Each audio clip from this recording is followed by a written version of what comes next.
تعریف تیری آقا سے سنی عثمان غنی، عثمان غنی۔ مدنی چینل کے ناظرین، آج الحمدللہ عز و جل جس مبارک ہستی کا ذکر خیر کریں گے، ان کی شان، ان کا مقام اور مرتبہ بہت اعلیٰ ہے۔ ان کی شان میں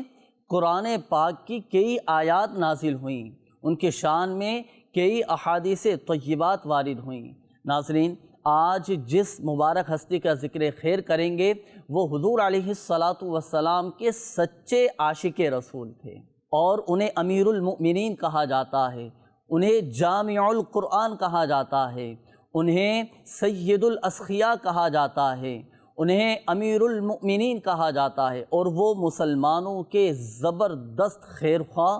اور سخاوت کے سمندر تھے۔ جی ہاں، ان کا نام پاک اسلام کے تیسرے خلیفہ حضرت سیدنا عثمان غنی ذو النورین رضی اللہ تعالی عنہ ہیں، اور آپ کے بارے میں آتا ہے کہ حضرت سیدنا عثمان غنی رضی اللہ تعالی عنہ عام الفیل کے 6 سال کے بعد پیدا ہوئے، اور آپ کا جو مقام پیدائش ہے وہ مکہ مکرمہ زادہ اللہ شرفا و تعظیما ہے۔ اور آپ رضی اللہ تعالی عنہ کی شان کتنی اعلیٰ ہے کہ حضرت سیدنا عثمان غنی رضی اللہ تعالی عنہ ان خوش نصیبوں میں سے ہیں جنہوں نے ابتدائے اسلام میں ہی داعی اسلام کی پکار پر لبیک کہا اور اسلام قبول کر لیا تھا۔ اور جب آپ اسلام لے آئے، دین اسلام قبول کر لیا، تو آپ کے چچا حکم بن ابو العاص نے آپ کو رسیوں سے باندھ دیا، آپ پر مظالم ڈھائے، آپ کو ستایا گیا، آپ کو تکلیفیں پہنچائی گئیں، اور آپ کے چچا نے کہا کہ دین اسلام چھوڑ دو،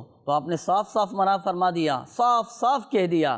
کہ میں دین اسلام کبھی نہیں چھوڑوں گا اور اسی پر استقامت کے ساتھ قائم رہوں گا۔ اور حضرت سیدنا عثمان غنی رضی اللہ تعالی عنہ کی ایک خصوصیت یہ بھی ہے کہ آپ مسلمانوں کے تیسرے خلیفہ ہیں۔ ناظرین، اگر بات کریں آپ کے حلیہ مبارک کی، تو حضرت سیدنا عثمان غنی رضی اللہ تعالی عنہ کا سینہ دراز، قد مبارک درمیانہ،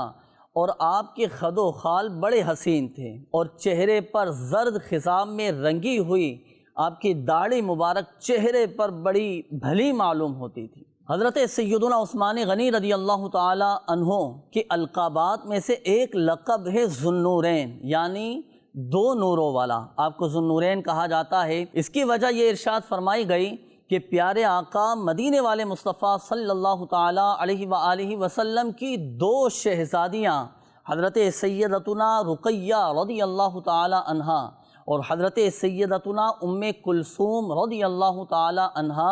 حضرت عثمان غنی رضی اللہ تعالی عنہ کے نکاح میں یکے بعد دیگرے آئیں، تو اسی وجہ سے عثمان غنی رضی اللہ تعالی عنہ کو ذو النورین یعنی 2 نوروں والا کہا جاتا ہے۔ اور اگر ہم بات کریں عثمان غنی رضی اللہ تعالی عنہ کی ہجرت کی، تو حضرت عثمان غنی رضی اللہ تعالی عنہ حضرت سیدنا لوط علیہ السلام کے بعد آپ سب سے پہلی ہستی ہیں کہ جنہوں نے اللہ پاک کی رضا کی خاطر اپنے اہل خانہ کے ساتھ ہجرت فرمائی، اور آپ نے ایک نہیں بلکہ 2 ہجرتیں آپ نے فرمائی، ایک حبشہ کی طرف اور دوسری مدینہ طیبہ کی طرف۔ اور خدمت قرآن کے حوالے سے آپ نے وہ عظیم الشان کارنامہ انجام دیا ہے کہ حضرت عثمان غنی رضی اللہ تعالی عنہ نے قرآن پاک کو جمع فرما کر امت مسلمہ پر بہت بڑا احسان فرما دیا، اور اسی وجہ سے آپ کو جامع القرآن کہا جاتا ہے۔ غنی غنی غنی غنی عثمان غنی، غنی غنی عثمان غنی، عثمان غنی۔